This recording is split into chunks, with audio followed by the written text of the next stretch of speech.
Many clients are not new to the counseling process. A lot of the people that I see have been in counseling quite a few times before, whether that's with a community mental health agency, a private practice, or even with a community pastor. They've tried it. They've sought help.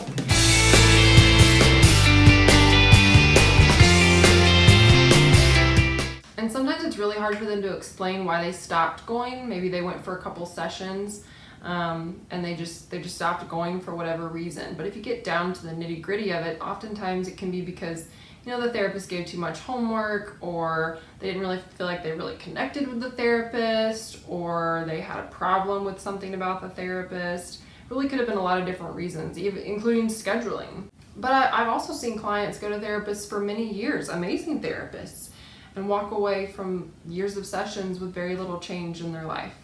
So why does this happen? Here's a few ideas.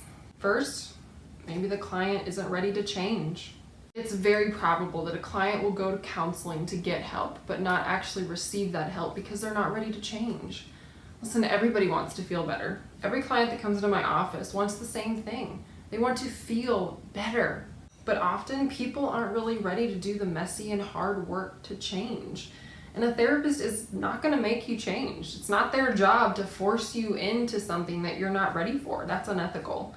It's like the old phrase, you can lead a horse to water, but you can't make it drink. A therapist or a counselor is not going to force you to change.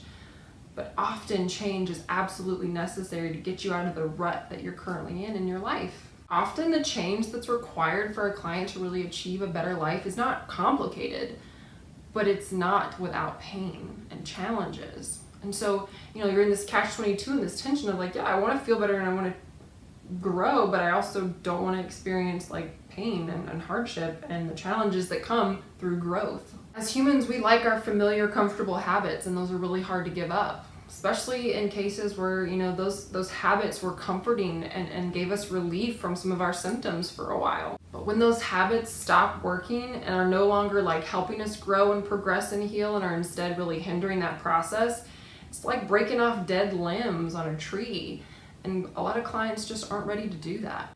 If this is you and you find yourself stuck in the therapeutic process or really resistant to the change that needs to happen, don't give up.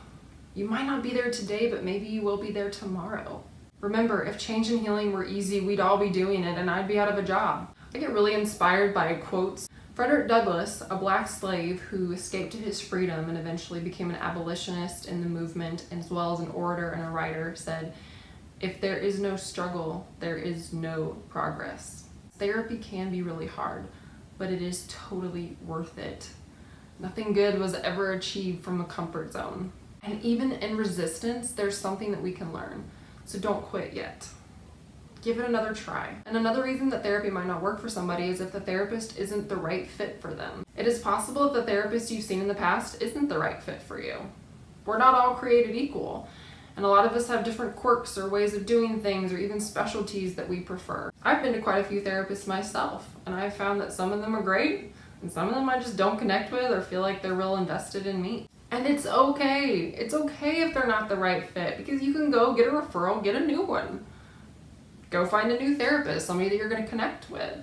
Just remember, if you find yourself in this pattern of always getting a new therapist when maybe things get tough, or maybe they really challenge you in a way that you don't like, then it might not be the therapist, it might be you.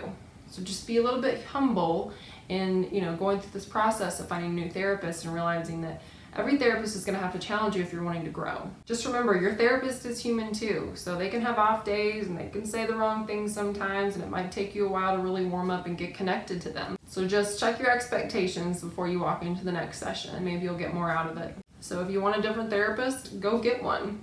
Ask for a referral. They're not going to be offended. It's their job to give you the best chance. So those are a couple of the most common reasons that people say that therapy doesn't really work for them.